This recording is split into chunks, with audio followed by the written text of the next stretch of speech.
perdamaian Hudaybiyah itu poin-poinnya itu semuanya merugikan Islam. Di antaranya adalah jika yang Islam masuk kafir harus dibiarkan karena berarti masuk ke habitat asli.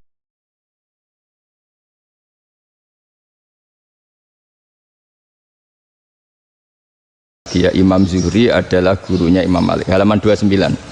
Ini langsung start saya baca halaman 29.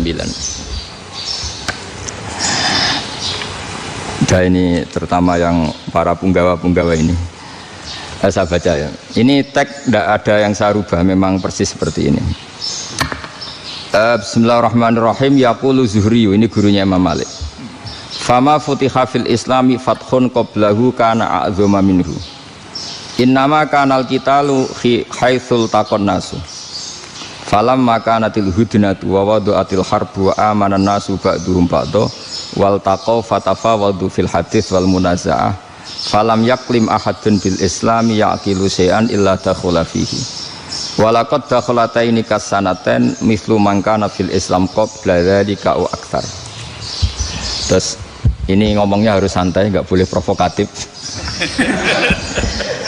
Begini, kita tahu dalam perdamaian Hudaybiyah itu poin-poinnya itu semuanya merugikan Islam. Di antaranya adalah jika yang Islam masuk kafir harus dibiarkan karena berarti masuk ke habitat asli. Karena Nabi sebelum jadi Nabi komunitas pokok itu kafir, sehingga kalau Islam masuk kafir kembali ke habitat. Tapi kalau Islam masuk kafir, kafir masuk Islam itu harus dikembalikan karena dianggap bid'ah. Maka kalau kamu dituduh bid'ah itu tenang saja dulu. Nabi itu ya dituduh ji'ta bidinin muhdas, kamu datang dengan agama yang baru. Cuma agak diteruskan wa kullu muhdasatin bid'ah wa kullu bid'atin dalalah. Jadi orang-orang kafir dulu kalau ngomentari Nabi ya ji'ta bidinin muhdas, kamu datang dengan agama yang baru. Nabi nurut. Semua perjanjian yang merugikan Islam itu Nabi nurut. Tapi Nabi hanya minta satu hal, jangan ada perang 10 tahun. Dan orang boleh seminar, boleh diskusi tentang Islam. Ya ini dengerin betul ini. Jadi saya tidak akan provokatif, ini pakai logika. Nanti bisa dipakai disertasi doktor. Tapi saya minta orang boleh diskusi, boleh seminar tentang Islam. Akhirnya saat itu juga ada orang yang masuk Islam. Di depan tulisan itu belum kering istilahnya. Datang ke situ namanya Abu Jandal bin Suhail bin Amr. Itu datang ke Nabi, ya Rasulullah saya ini mau masuk Islam. Kata orang-orang kafir, ini pertama Muhammad, kamu komitmen enggak sama perjanjian? Kalau kamu komitmen harus kamu kembalikan. Nabi bilang, ya Abu Jandal kamu kembali ke mereka, ke habitat mereka, yaitu menjadi kafir, di komunitas kafir maksudnya. Akhirnya nangis. Umar, Sayyidina Umar itu mendekati Abu Jandal, kemudian memberi isyarat supaya ngambil pedangnya. Jadi isyaratnya wong ini baca ora wis. Maksudnya orang-orang kafir. Tapi Abu Jandal nggak mau. Singkat cerita akhirnya kembali ke komunitas kafir. Tapi yang dikatakan Imam Zuhri cara analisis ini nggak bisa pakai provokatif, harus pakai analisis. Innama kanal qitalu haitsul taqon nasu. Yang namanya perang itu menjadikan orang tidak berpikir jernih. Ini poin yang diambil oleh Rasulullah. Kalau dibahasakan Nabi curi kesempatan, masuk Nabi dikatakan mencuri, meskipun itu hanya bahasa ya. Tidak mungkin lah kita bahasakan seperti itu. Saya ulang lagi ya. Kenapa ada perang berkesinambungan sampai tahun ke-8 Hijriah? Mulai tahun kedua ada perang Badar sampai tahun 8 Hijriah itu perang terus. Nabi sama orang kafir perang terus. Akibatnya apa Pak Profesor? Namanya perang itu ya nggak kau bermikir. Pokoknya agar ketemu Islam perang, Islam ketemu kafir perang, nggak kau bermikir. Padahal Islam itu bisa diterima oleh akal sehat, harus lewat diskusi, lewat pengamatan, lewat pemikiran, lewat pengendapan berpikir. Makanya Nabi tahu ini masalah besar. Kalau orang perang terus, itu gak kober mikir Islam, tidak sempat diskusi tentang Islam. Makanya Nabi hanya minta satu poin. Oke, perjanjian ini saya turutin semua, tapi saya minta orang kafir semuanya boleh mendiskusikan Islam, boleh seminar tentang Islam. Mereka bilang iya, pada pikiran mereka kan diskusi paling piye. Ternyata betul, ada diskusi, terus temanya gini, kira-kira bener di Muhammad Abu Jahal. Terus Tuhan Muhammad sama Tuhan Abu Jahal itu keren mana? Diskusi. Tuhan Muhammad itu khaliqus samawati wal ardi, yang menciptakan langit bumi, sebagaimana kampanyenya Muhammad. Ya mereka masih jangkar bilang Muhammad. Kalau Tuhan kita, ya berhala itu yang kita bikin, yang kadang rusak, yang kadang kudanan, terus lumutan, pokoknya terus diskusi. Kita kok bener pengirannya Muhammad. Terus Muhammad Abu Jahal, mulai dhisik Muhammad itu ratau bodoh nih. Mulai dulu Muhammad tuh gak pernah bohong. Abu Jahal, waduh, wis bodoh nih ngongkonan. Wis ribet kan? Dan semua diskusi itu mengarah ke kebenaran Islam. Akhirnya ngomong kafir sing tokoh-tokohnya cara Jawa yuk, wah semane jebule masalah ini kan. Artinya gini, kalau kita ingin Indonesia damai, sebenarnya yang untung itu Islam. Karena Tuhan yang menciptakan langit dan bumi tentu gak akan diperbandingkan atau akan dikalahkan oleh Tuhan yang lahirnya saja sudah di bumi. Misalnya kita menjual Tuhan Allah, siapa itu yang menciptakan langit bumi, yang ada sebelum langit bumi, bandingkan dengan Tuhan yang lahirnya di bumi, ada tanggal lahirnya, ada aktenya, itu kan sudah ribet kan. Begitu juga kalau memperbandingkan tokoh, Muhammad itu siapa? Tokoh yang bisa menyatukan pan Arabik, tokoh yang begini-begini, yang sayang istri, sayang keluarga, dibandingkan dengan tokoh Abu Jahal, Abu Lahab yang corong jauh penggaweannya yang ngerugikan orang lain. Akhirnya orang itu mulai tertarik sama Islam. Makanya kata Az-Zuhri pakai bahasa dulu, falam yaklim ahadun bil Islam. Tapi kalau sekarang yang populer itu bahasa yatakallam. Sebenarnya yang benar itu bahasa kalimah yaklimu kalaman, karena masdarnya itu kalam, berarti sulasi nopo mujarrad. Tapi di fi'ilnya itu mujarradnya enggak kelaku. Jadi di fi'ilnya takallama yatakallamu, tapi untuk masdarnya yang kelaku kalaman. Jadi ini agak unik, agak gak lazim. Sebenarnya kan takallama ya takallamu takalluman, tapi di masdarnya kalam populer, tapi di fi'ilnya tidak populer. Saya teruskan ya, ini penting sekali. Jadi menjual Islam, kalau boleh dibahasakan menjual, itu tetap enak dalam kondisi damai. Karena kalau kita perang, itu bawaannya kalau ketemu ya perang, kalau ketemu perang, sehingga orang itu rakober diskusi dulu, saat benernya Islam sampai kafir itu bener di. Karena tidak kau berdiskusi, tidak sempat diskusi, orang yang milih yang kafir karena yang mayoritas yang kuat, sementara Islam zaman itu lemah. Ya Nabi itu yang diminta hudnah, yang penting kita damai. Terus orang boleh mendiskusikan benar mana kita dan mereka. Ya setelah diskusi ya tadi kan nggak mungkin Allah yang begitu keren, hebat, pencipta langit bumi dibandingkan berhala yang mengurus dirinya sendiri saja tidak bisa. Walhasil terus orang mulai tertarik sama Islam, dan aturannya nggak boleh dilarang diskusi itu. Nah makanya saya pernah ditanya beberapa profesor di Jogja, Gus, suatu saat kalau kampus paling keren di Jogja ini ada Islamic Studies, kemudian pengajarnya dari berbagai agama, ini riskan nggak bagi Islam? Saya jawab, asal yang didiskusikan Islam itu nggak masalah, yang repot itu nak umat Islam. Karena kalau umat Islam yang jadi percontohan, banyak raja yang dolim, banyak pemimpin muslim yang dolim, terus identik dengan Islam itu jadi dolim, kan ribet. Ya kalau pas umat Islam, kalau Islam yang kumat kan jadi masalah kan. Nah ini kan terus jadi beda umat Islam sama Islam yang lagi apa? Kumat. Singkat cerita terus Islam mendapat posisi yang luar biasa. Nah makanya di sini diistilahkan falam makanatil hudnah, ketika ada perdamaian wa amanan nasu ba'dum ba'do, orang merasa aman, itu fatafawadu fil hadis wal munazaah, mereka berdebat. Munazaah itu berdebat, keren mana konsep Muhammad dengan konsep Abu Jahal, keren mana konsep Tuhannya Muhammad dengan Tuhan kita, terus diskusi. Dan mereka akhirnya ikrar, wah yang benar ya Muhammad lah. Di mana-mana Tuhan tuh ya sebelum langit dan bumi, di mana-mana Tuhan ya punya reputasi menciptakan. Masa Tuhan reputasinya diciptakan kayak berhala dan sebagainya. Ibadah juga gitu. Ibadah wong kafir itu kalau tawaf itu telanjang, ibadah Muhammad santun pakai pakaian. Terus akhirnya mereka mulai tertarik Islam. Sehingga saya lihat di beberapa tafsir, saya memang tidak akan ngomong yang tidak serius, ngergani Unisba ben sawangane pemikir serius.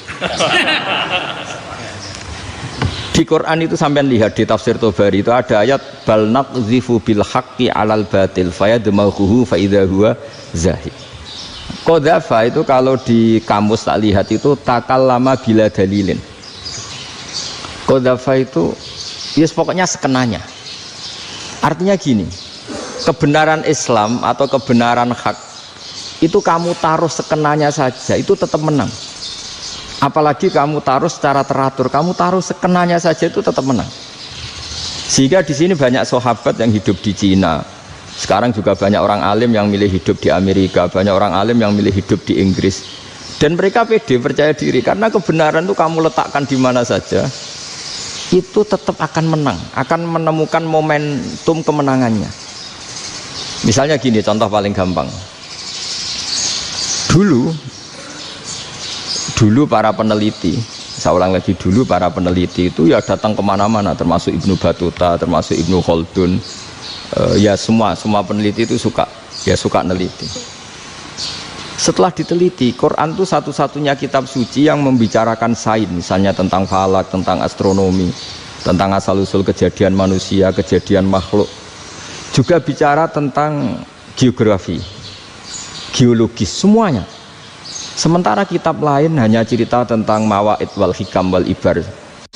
Jadi diteliti kayak apa, pada akhirnya hak ini yang menang.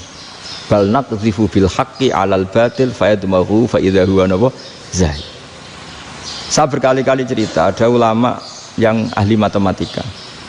Ketika ditanya kenapa kamu suka ngajar matematika, sampai muridnya itu ragu, ini guruku mlebu swarga ta ora, penggaweane mulang matematika.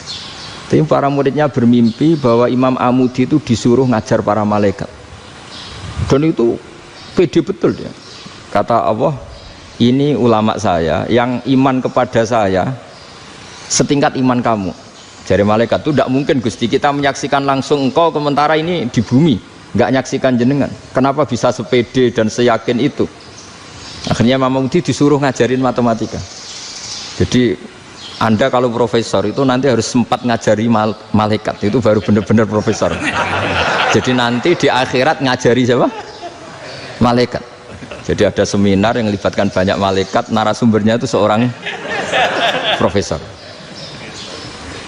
Itu ketika kenapa engkau begitu yakin kalau Allah itu Tuhan dan Allah itu Al-Wahidus Shomad. Terus Imam Amudi mulai nulis angka agak beraturan. 2, 3, 4, 5 sampai 1 miliar, 1 triliun, semuanya enggak beraturan. Kata beliau, nisbatus naini wasalasa ila ma la nihayatalaha iku nisbatul far'i ilal asli. Mbok angka sebanyak apapun, 2 dibanding 1 ya far'ul wahid, 3 dibanding 1 ya far'ul wahid. Semua angka yang enggak terhingga pun dibanding 1 semuanya far'ul wahid. Semua angka sebanyak apapun itu cabang dari angka 1. Fakullu hadhil awalim far'un minal wahidis shomad, yaitu Allah Subhanahu wa ta'ala. Wakil malaikat tepuk tangan, iya juga. Jadi begitu juga ada ulama itu ahli gambar. Saya dulu ngaji sama Mbah Mun Al-Husunul Hamidiyah, itu kitabnya itu banyak gambarnya. Dan gale gambar yang ngawur betul, mangga ahli gambar. Saya epol, sempurna lele. Semua gambar bangunan, gambar sapi, pokoknya gambar. Ternyata dia menemukan Tuhan itu dari gambar. Gambar serapi ini atau seruwet ini sama. Gambar rapi sama ruwet itu sama kalau dalam pandangan tauhid. Dimulai minan nuqtah al-wahidah. Kowe cek gambar sing rapi sing indah, cek gambarmu elek, dimulai dari 1 titik. Dan titik ini nuqtatil wujud, yaitu Allah Subhanahu wa ta'ala. Jadi nak cara ahli tauhid gak penting gambarnya api, menang lomba atau ora penting. Butuhe hadis surah ini gambar baik yang rapi maupun ndak adalah min nuqtah dari 1 titik. Nah, alam raya sebanyak ini mbok gambar mbok ora, cek mulai Mars sampai Jupiter kabeh semua bentuknya yang banyak ini semuanya min nuqtatil wujud, yaitu dari titik wujud. Ini kok Allah Subhanahu wa ta'ala. Di sini hebatnya ulama-ulama, mbok dia pengajar matematika, mbok pengajar gambar, semuanya dipakai perangkat untuk tauhid. Nah, itu kan juga bagian dari Islam damai, Islam yang sangat, jadi tidak perlu perang untuk orang dipaksa Islam, nggak perlu provokatif kayak tadi pidatonya rektor jenengan tadi. Jadi ciri utama ilmuwan tuh kalau ngomong datar tapi logikanya nggak terbantahkan, itu ciri khas ilmuwan. Kalau ciri khas politikus kalau ngomong itu keras, provokatif lah kira-kira gitu. Tapi isinya biasa. Nah saya berharap nanti semua profesor doktor itu datar tapi isinya kualitasnya bagus ya. Mentes.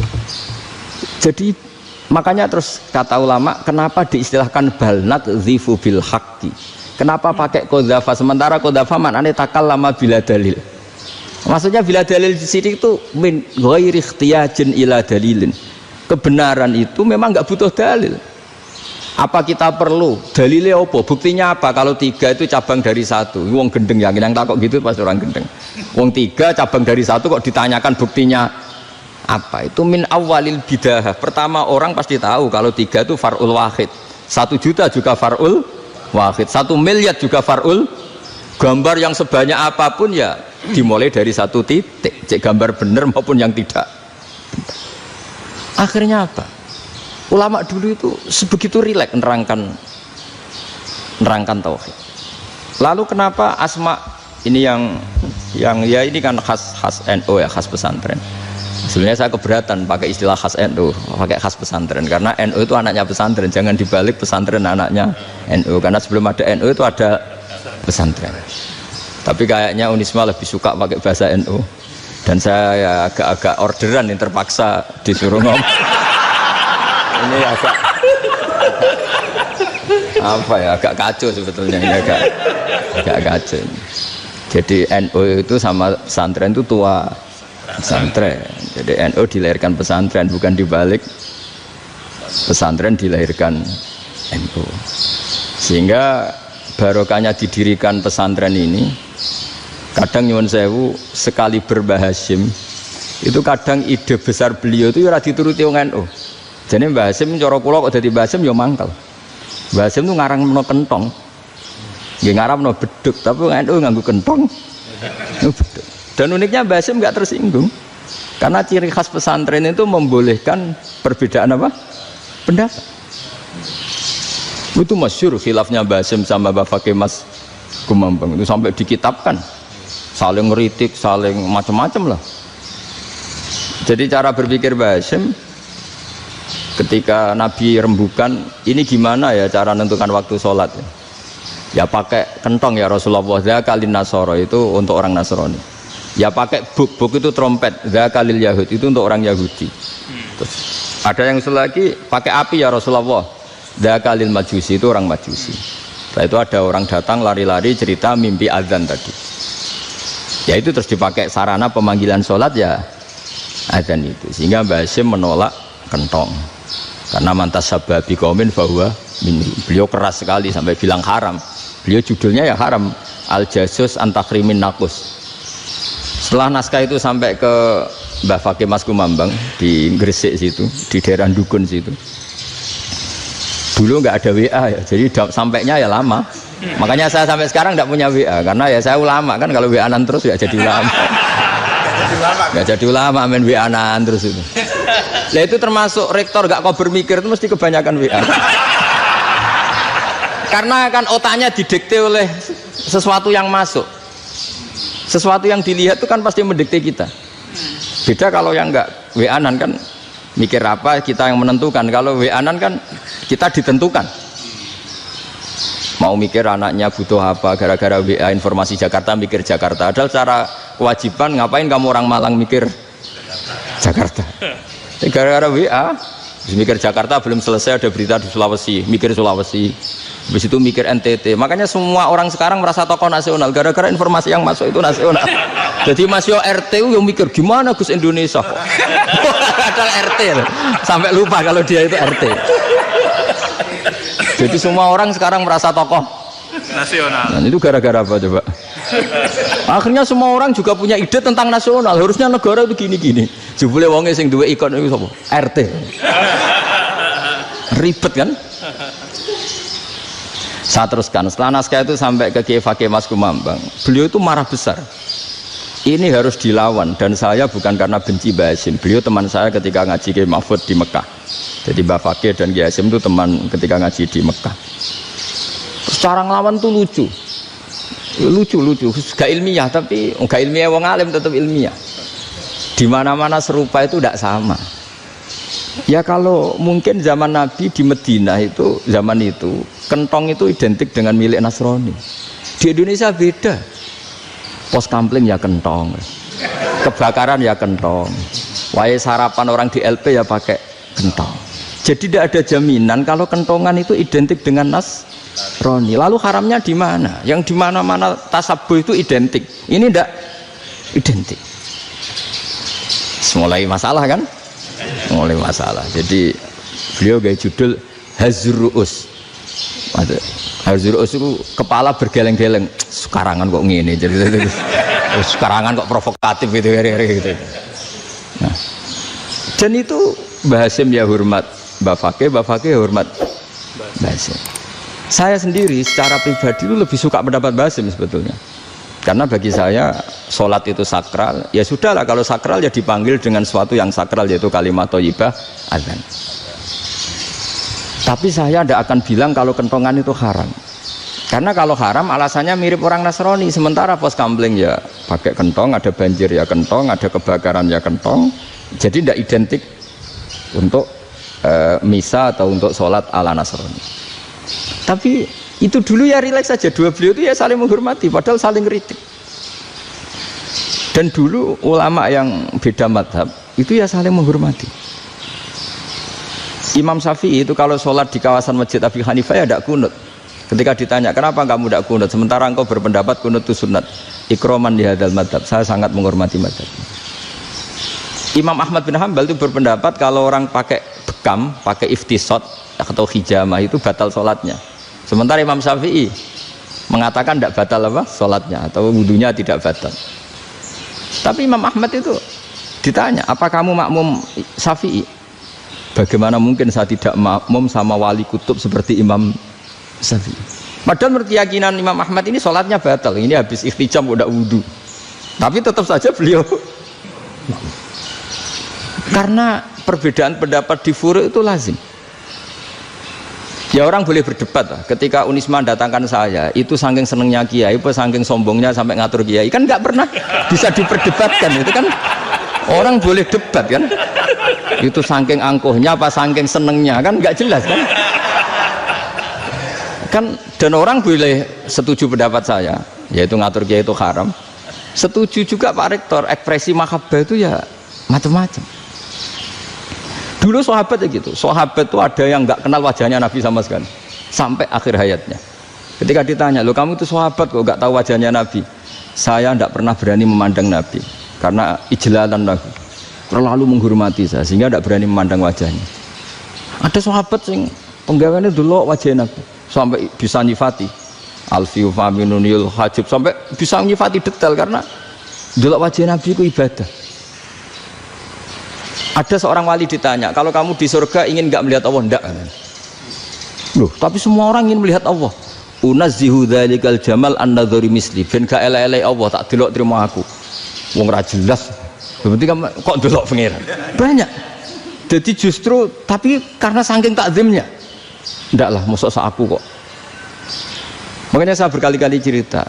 Menurut kesepakatan ulama, soft awal itu paling baik. Tapi banyak juga wali yang kalau sholat itu di belakang. Koyok paling bener yang gue ngarep gitu. Lu bayangkan misalnya kamu semangat di soft awal di Masjid Haram, jebule sholatnya salah. Itu dari malaikat gaya nih gue ngarep, jebule raro. Ini di sini wong, jebule bodoh gitu. Gaya nih gue ngarep, jebule. Coba orang kalau sowan Mbah Mun, yang berani di depan itu kan ya ketuanya atau jubirnya kan, yang merasa tidak pati pinter-pinter kan mesti di pojokan. Artinya sudut pandang seperti itu ya sah saja, apa? Sah saja. Makanya banyak sahabat yang jarang sowan Nabi, alasannya takut ganggu Nabi. Banyak yang sering sowan Nabi, alasannya seneng Nabi. Yang sowan ya seneng Nabi, yang enggak sowan alasannya seneng. Loh Nabi itu tokoh, punya keluarga, punya anak. Kalau saya sering sowan berarti sering ganggu. Yang sering sowan dia alasan ini khazanah kita harus istifadah. Jadi zaman dulu dia biasa dua sahabat, yang satu milih mahabbah itu milih sering sowan, yang satu juga mahabbah milih tidak sering. Karena pertanyaannya bisa dibalik kan, sering sowan apa sering ganggu coba. Nabi Abedar, assalamualaikum. Nabi nimang cucunya, assalamualaikum. Ayo bener yang sowan apa bener yang enggak kalau seperti itu. Akhirnya terus diatur sedemikian rupa oleh Quran. Walau annahum sabaru hatta takhruja ilaihim lakana khairal lahum. Jadi sahabat kalau mau sowan Nabi ya nunggu di Sufah. Kalau Nabi keluar berarti milik publik. Sekali masuk ke dalam tidak ada sahabat yang berani sowan. La tadkhulu buyutan nabi illa ayyudzana lakum. Kalau soal sampai masuk dalam harus nunggu dipanggil. Karena sekali Nabi masuk dalam itu milik privat keluarga, milik istrinya, milik cucunya, milik keluarganya. Dan Nabi sekali keluar ke ruang itu berarti milik publik. Itu terus jalan tengah. Karena kalau langsung masuk, bayangkan saya itu sering menyaksikan. Mbah Mun habis ngaji 2,5 jam ngaji Jalalain, baru masuk, assalamualaikum. Padahal yai mungkin mau ke kamar mandi, mau ini itu. Jadi dulu itu Quran sangat modern. Sebelum ada dokter ngatur tamu, rektor ngatur tamu itu Islam sudah modern.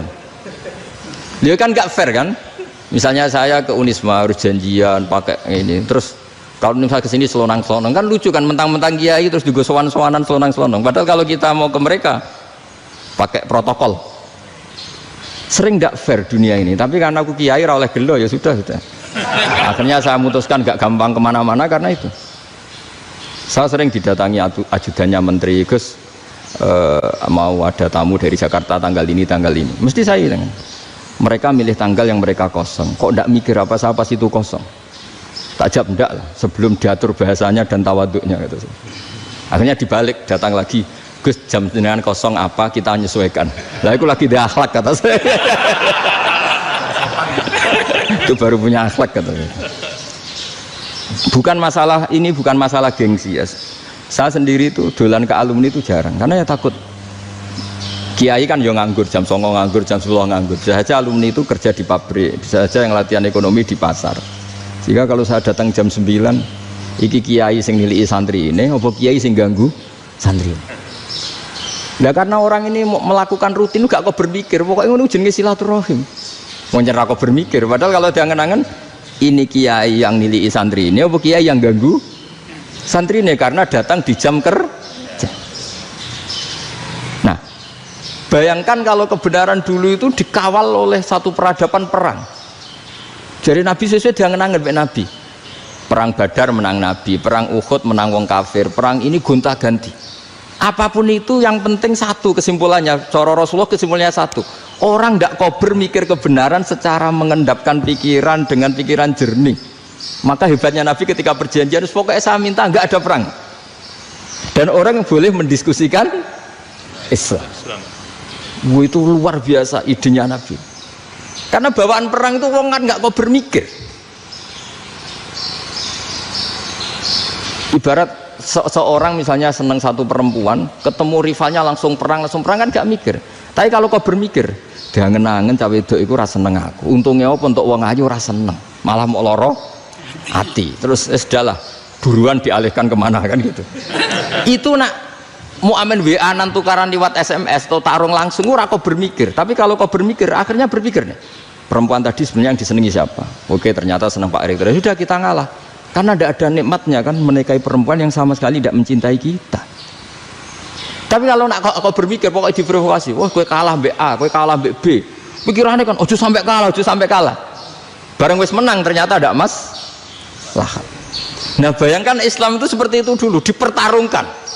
Luang Islam itu dinu aklin, agama yang diterima dengan akal sehat. Tapi sekarang ukurannya perang, yang menang berarti benar, yang menang benar, kan terus jadi repot.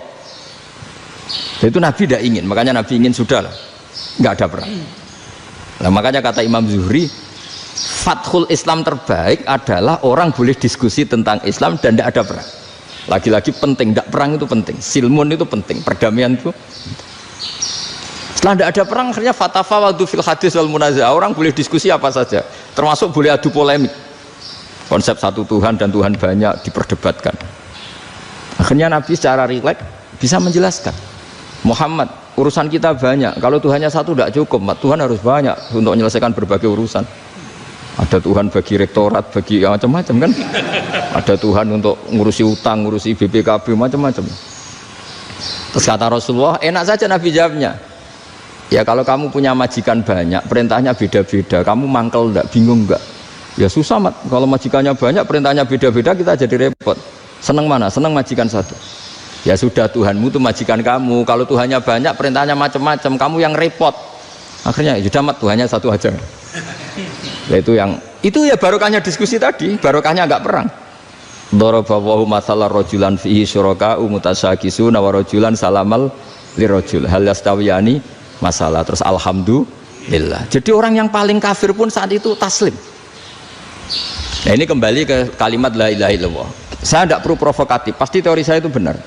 Bukan saya bilang benar itu karena sombong, enggak. Ini sesuai teks. Misalnya begini, benar enggak kelompok takfiri yang suka ngafirkan orang lain? Itu pasti tidak benar.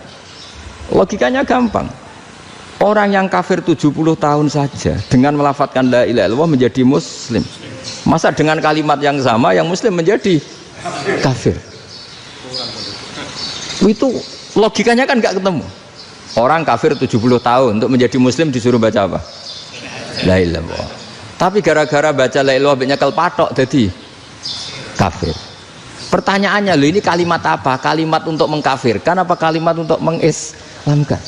Karena yang kafir dengan kalimat itu menjadi Islam, ternyata yang Islam dengan kalimat itu menjadi kafir. Itu ketemu nggak? Cara logika itu kan nggak ketemu kan? Makanya cara pikirannya Abul Hasan As-Sadzili, dan saya setuju pikiran itu. Istighfar ini boleh orang Jawa Timur protes karena kadang beda manhaj, tapi jangan protes saya, protes Abul Hasan As-Sadzili kualat mesti sampean. Ketua Torekoh napa? Sadiliyah. Cara madzhab Sadili, dan Anda boleh berbeda madzhab, mencari khasnya wong kampus itu wani beda kapasitas lah, pokoknya butuhnya beda, dan ketok pinter, ketok kritis tuh. Cara madzhab Abul Hasan As-Sadili itu gini Pak Rektor, jadi istighfar itu baik, tapi ba'da kamali tauhid, setelah tauhidnya itu benar. Alasan beliau masuk akal. Ketika ada ayat fa'alam annahu la ilaha illallah wastaghfir li dzambik bihadil kalimah, jadi orang boleh istighfar setelah tauhidnya benar. Alasannya Abdul Hasan As-Sadili begini, qulil ladzina kafaru iyantahu yughfar lahum ma qad salaf. Katakan kepada mereka yang kafir, sekali mereka tidak kafir maka otomatis dosanya masa lalu diampuni. Pertanyaannya, yang bisa menghentikan kekafiran itu kalimat apa? La ilaha illallah. Dengan hanya melafadzkan la ilaha illallah Muhammadur Rasulullah langsung yufar lahum ma qad salaf, langsung dosanya ampuni. Berarti yang menjadi pengampun dosa lah, penyebab pengampunan itu apa? La ilaha illallah. Itu bahkan orang kafir belum istighfar. Di ayat itu kan Allah enggak mensyaratkan setelah la ilaha illallah istighfar baru diampuni, enggak. Asal la ilaha illallah langsung yufar lahum ma qad salaf.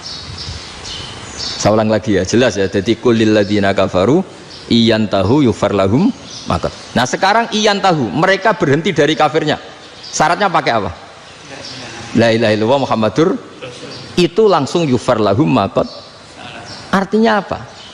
Ghufranullah itu bisa didapat hanya dengan mujarrodut tauhid, yaitu hanya dengan melafadzkan kalimah thayyibah.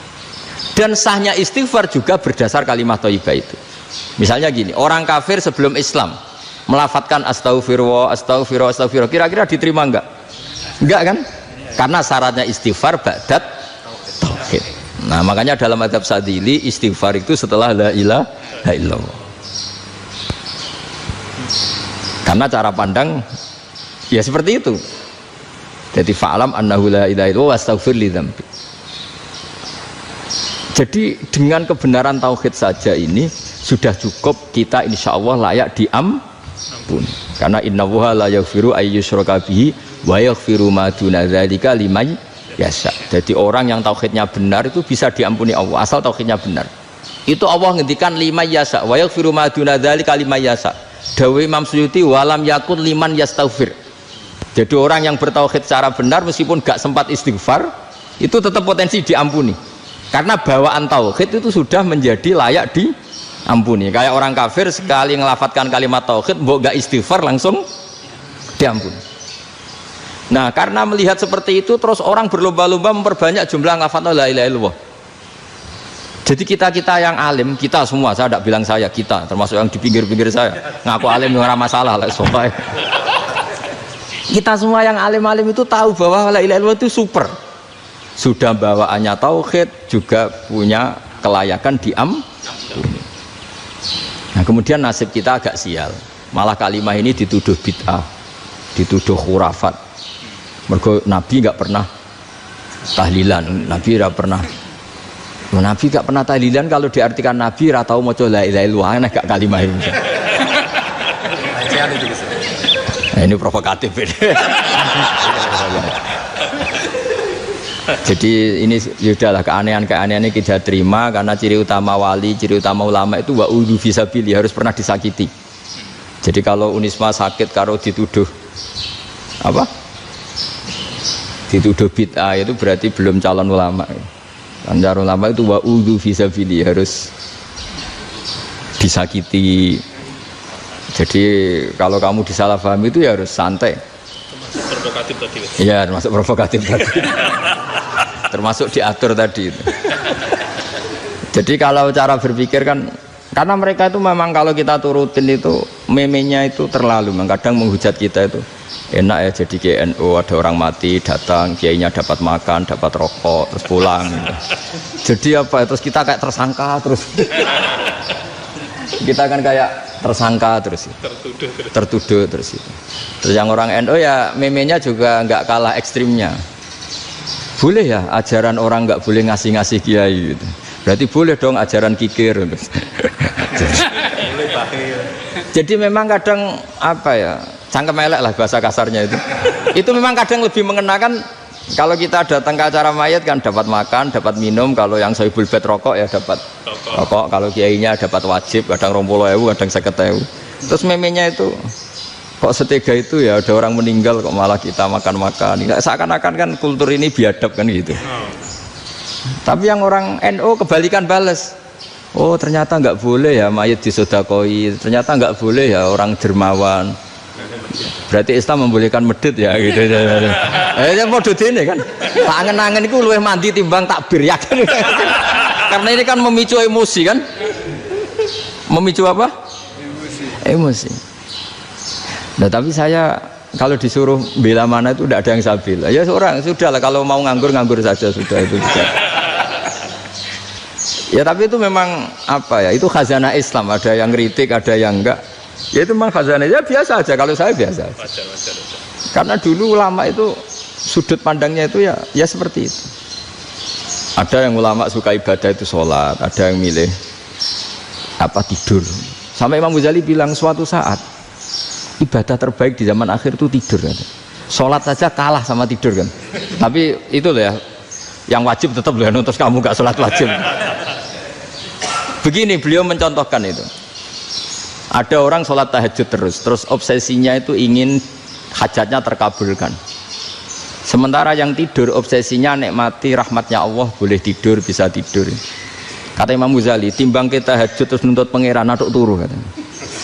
Mergo engko dia akibat terus setan memberi bisikan, lo nyatanya kamu tahajud ya gak terkabul. Berarti cerita bahwa Nabi ngendikan kalau doa tahajud mustajab enggak. Daripada ngono ki aduk turu ora tau ndonga ya. Timbang abri-abri Islam ya, timbang elek-elekin apa? Islam. Jadi ulama itu mulai dulu itu sudah berpikir. Banyak orang menjadikan tahajud sholat malam itu media untuk hajatnya. Dan kalau nggak kesampaian ini mutung. Nyalahkan kiainya ijazah ramandi. Macam. Daripada ngono ora usah apa? Tahajud turu. Dan jenis kayak ini tuh banyak. Makanya ulama kayak saya itu saenake dhewe itu ya jarak. Saya sering didolani mukhibin terus bilang, Gus saya doakan gini-gini, saya mau nyalon bupati atau saya gini. Saya bilang gak waduh orang dongo, nak ramandi darani ulama dongane ramandi. Nak mandi kamu jadi bupati tetap nganggep karena beli. Sopo sing ora roh bupati saya gak beli. Ribet kan? Ketika mereka jadi ngunsurkan doa kamu apa karena kemarin beli. Yang beli maksudnya, nggak beli nggak usah tersinggung. Jadi ribet ngadepin. Nggak, artinya gini loh, doa itu jangan dipakai begitu loh. Kalau minta nasihat tak nasihati, jadi bupati yang baik, gubernur yang. Kalau minta doa itu resikonya. Akhirnya kiai kalau diminta doa ya doa, sebenarnya diisinya itu gak doa kemenangan. Selamat. Itu nggak selamat gitu. Karena ribet. Makanya Islam itu doa itu setelah iman. Aturan iman benar baru doa. Aturan iman benar termasuk Allah itu yaf'alu ma yasha, boleh melakukan yang dikehendaki. Allah nggak boleh terdikte oleh doa kita, nggak boleh. Ya saya ulang lagi ya, madzhab Hasan Asyadzili ini khas kita. Jadi la ilaha illallah itu didahulukan sebelum istighfar. Tapi kebalikannya madzhab Imam Sanusi itu dibalik. La ilaha illallah itu kalimat yang sakral. Karena yang sakral dibutuhkan muqaddimah, yaitu yang melafadzkan harus yang sudah bersih, yang sudah steril baru melafadzkan la ilaha illallah. Maka dalam madzhab Sanusiyah istighfar dulu baru la ilaha illallah. Nah, cara madzhab Abdul Hasan Asyadzili kebalikan, istighfar itu sah setelah sahnya tauhid. Kamu ikut mana tuh? Asyadzili apa Sanusiyah? Alhamdulillah sama-sama tidak paham, ya sudah. Akhirnya sudah. Ya saya nggak kemana-mana kan gitu. Jadi apa ya? Terus ini saya teruskan, ini biar khas pesantren atau khas NU lah, kalau bahasa Pak Rektor khas NU. Ini Ben sampean tahu beberapa perbedaan itu lazim, halaman 24. Ya, halaman 24 sama 25. Tak baca, ini masih orisinil. An Sufyan bin Uyainah, ini juga gurunya Imam Syafi'i. Kata Sufyan bin Uyainah, beliau cerita, kana Isa wa Yahya alaihi masalam ya'tiyanil qaryah fayas'alu Isa an syirari ahliha wa yas'alu Yahya an khiyari ahliha. Jadi Nabi Isa dan Nabi Yahya itu satu generasi, sama-sama masih muda. Kalau di satu kampung yang Nabi Yahya tanya, ini keluarga terbaik siapa? Saya mau nginap di situ karena kumpul orang baik itu nyaman. Kalau Nabi Isa kebalikan, keluarga terburuk mana ya, saya tak di situ. Nah terus akhirnya faqala lahu Yahya lima tanzilu ala syirarin nas, kenapa kalau kamu bermalam kok malah kumpul orang-orang yang nakal? Innama ana tabibun udawil mardo, saya ini nabi ibarat dokter, di mana-mana dokter yang ngumpuli yang sakit, ngobati yang sakit. Makanya di NU itu ya banyak kiai jazab mengumpuli yang nakal-nakal. Nak tepak yang ngentas yang nakal, nak tepak ya katut.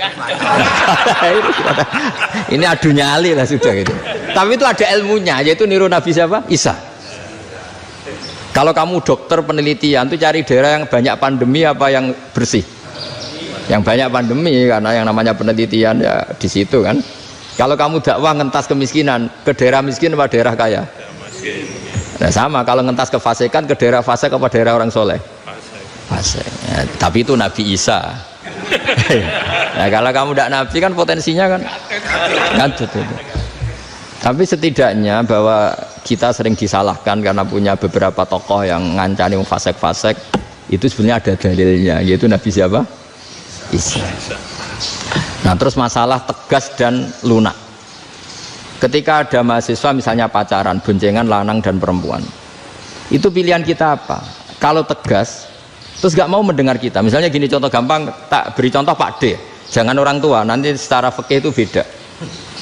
Nah ini kan kita orang pesantren, nah, biasa ngaji fikih detail. Kamu Pak D seorang perempuan, mahasiswi misalnya, sering pacaran. Setiap ke situ sama pacarnya kamu diam saja. Padahal kamu dosen keislaman. Mesti pawanaan kamu nyimpulkan ternyata pacaran itu tidak apa-apa, buktinya Pak D itu tidak negur, menengahi. Ini berarti as-sukut alal mungkar. Tapi kebalikannya, Pak D ini terkenal keras, nak rono mesti radiaku ponaan, akhirnya yura rono mesti ngerti nak mesti diamuk. Nah dua orang ini sama-sama gagal kan. Yang lunak menjadikan ponaannya pacaran terus karena enggak negur sehingga dikira membolehkan. Sing keras juga gak sempat bina wong rono era wani. Akhirnya dua orang ini sama-sama enggak ketemu, sama-sama enggak berkesempatan membina kan? Gagal membina kan? Karena yang keras ponaannya enggak pernah situ, berarti enggak bisa bina kan? Yang lunak membiarkan berarti juga ada bina. Nah, Islam itu antara dua itu.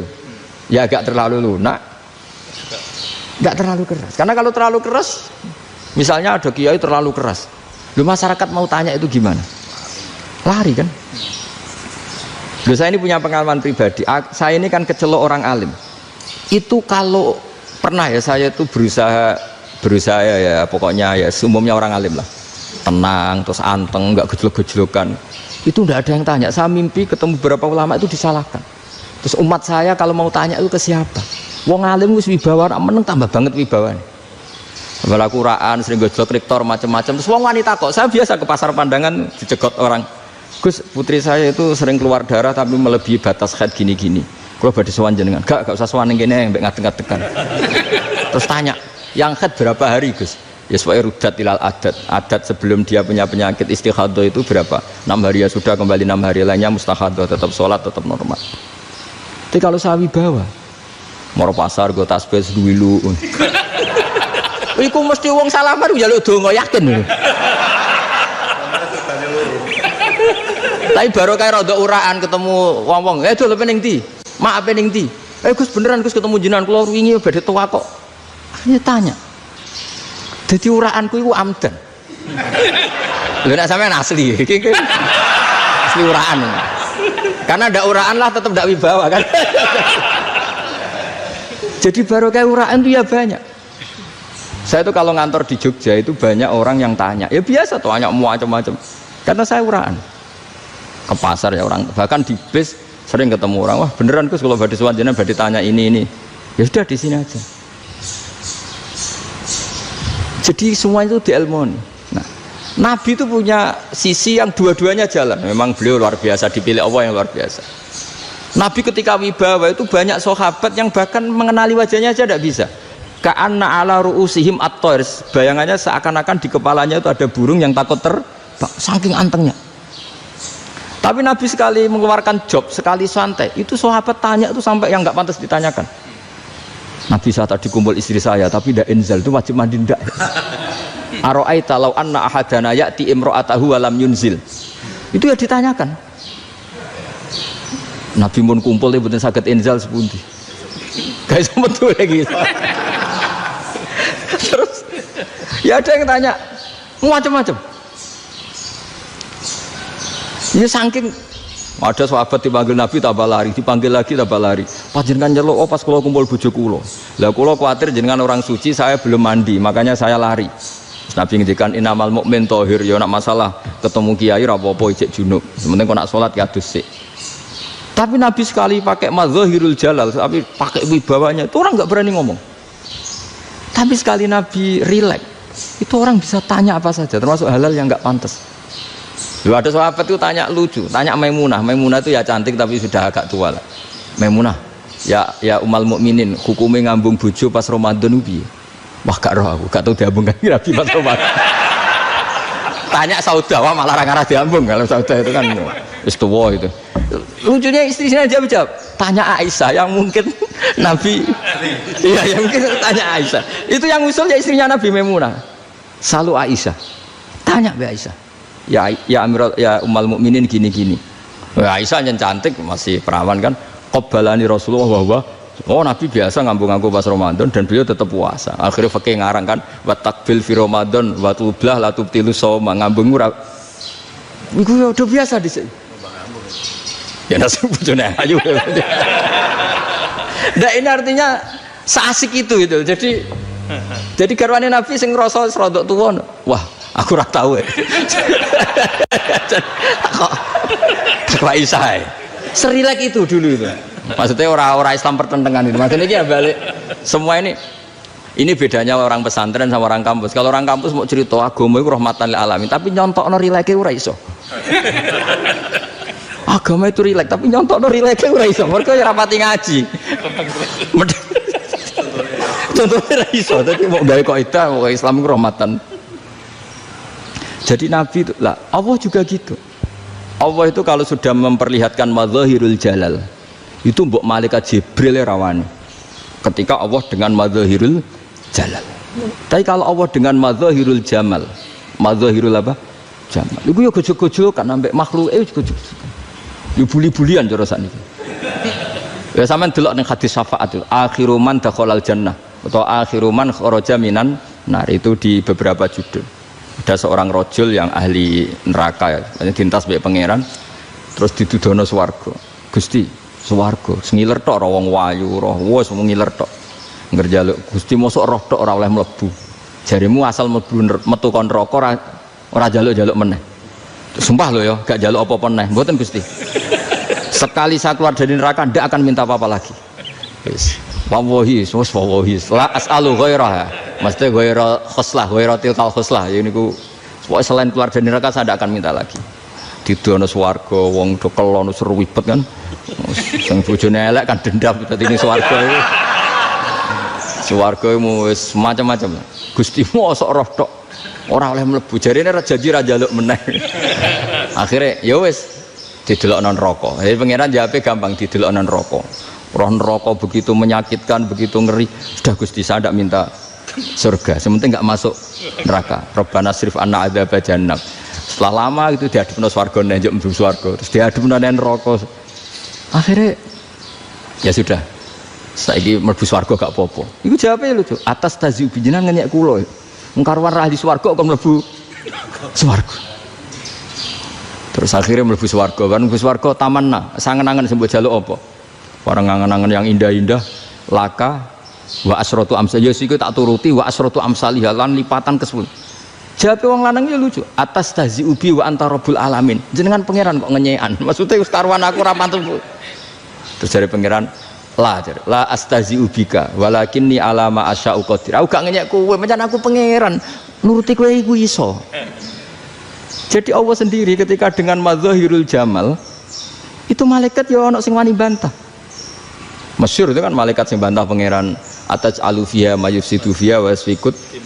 Karena Allah dengan madzahirul jamal. Sing paling masyhur Nabi Musa. Nabi Musa itu ketika Nabi Mi'raj.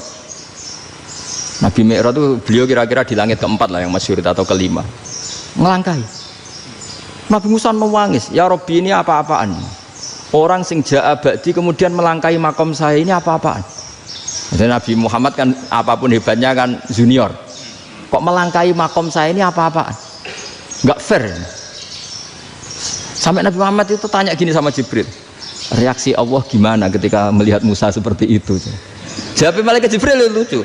Ya roh khiddatahu. Allah sapal gayane Musa. Biar. Jadi lucu. Ya dibiarin aja sama Allah. Tapi wong jenenge Nabi Musa itu kekasihnya Allah, tetap berkah bagi kita. Betul. Ketika setelah Mi'raj diwajibkan sholat 50, gentenan Nabi Musa kelihatan nabinya. Sebenarnya Nabi Musa itu sebetulnya loh, gak nguntungkan kita sebetulnya. Tapi yang nguntungkan, sebenarnya ndak niat nguntungkan kita, tapi nguntungkan. Nabi Ibrahim kan di langit ke-6, keren lah. Konti jong ketemu Allah ngeten-ngeten kan sholat 50. Karena Nabi Ibrahim terkenal Nabi baik, ndak bantah. Bareng Nabi Musa. Kenapa diceluk pangeran? Kula akan sholat ping 50. Inna ummataka la tutiku dalik. Wah, gak kuat umatmu. Serai-rai gak umatmu ora ngarah kuat 50 rokaat. Tapi sebenarnya Nabi Musa itu niatnya bukan membela kita. Fa inna ummati la umatku sing gagah-gagah ra iso meneh umat. Berarti sebetulnya ya itu masih pakai gengsinya gitu. Wes ngono-ngono lah sementing kita untung. Sebetulnya dia itu gak terima. Wong umat saya aja yang lebih kuat. Gak kuat apalagi umatmu. Dan terus sebutin irji ila rabbika fas'alhu takhfif. Itu berarti Allah dengan madzahirul jamal. Sudahlah, datang ke Allah minta keringanan. Allah itu baik. Minta, ambek Allah itu ringanan mau 5 tok. Jadi cek 45. Balik Nabi Musa, piro 45, cek ra kuat umat. Wong umatku ra kuat. Jadi sebenarnya dia bilang umatku ra kuat. Lho cara Nabi Muhammad model wong Malang, yo beda umatku mbek umatmu. Ribet kan? Beda. Lho Nabi Muhammad kan enggak seperti itu kan? Enggak punya akhlak Malang kan? Akhlak. Maksudnya akhlaknya mujur itu loh, akhlak yang baik gitu loh. Ya akhlak yang mujur, bukan yang Malang gitu. Jadi Nabi ya manut. Tinggal 40 kan, dikurangi lagi 35 sampai 9 kali kan, masyhur itu. Ya kan kalau dikurangi 55 kan berarti turun naik kan 9 kali. Itu setelah 5 itu Nabi Musa aja usul masih ragu. Itu cara Nabi munggah nentek. Ini entek ya. Terus iya doa tuntas betul. Sebebas. Terus munggah ado-ado laopon. Ngapain itu? Akhirnya Nabi Muhammad sudah sampun ya kalimah Allah, saya ini malu sama Allah Musa. Sudah 9 kali dan diturutin terus. Jadi Allah kalau dengan madzahirul jamal itu Nabi Musa biasa nego sama Allah. Tapi ketika Allah dengan madzahirul jalal itu Nabi Musa enggak berani. Yaitu di hadis syafa'ah. Hadis syafa'ah ketika manusia datang ke Nabi Adam, ya tuna Adam. Ya Adam anta abul basar ngene isfa'li ana inda rabbik. Kamu saya minta mensafaati kita. Nabi Musa, Nabi Adam jawab inna rabbi qad ghadibal yawma ghadaban lam yaghdab qablahu mislah wa la yaghdab ba'dahu mislah. Ini Allah sedang murka besar dan tidak akan murka seperti ini lagi. Sudah saya tidak berani, nafsi. Nabi Ibrahim enggak, termasuk Nabi Musa ketika di itu ya enggak berani. Karena Allah dengan madzahirul jalal.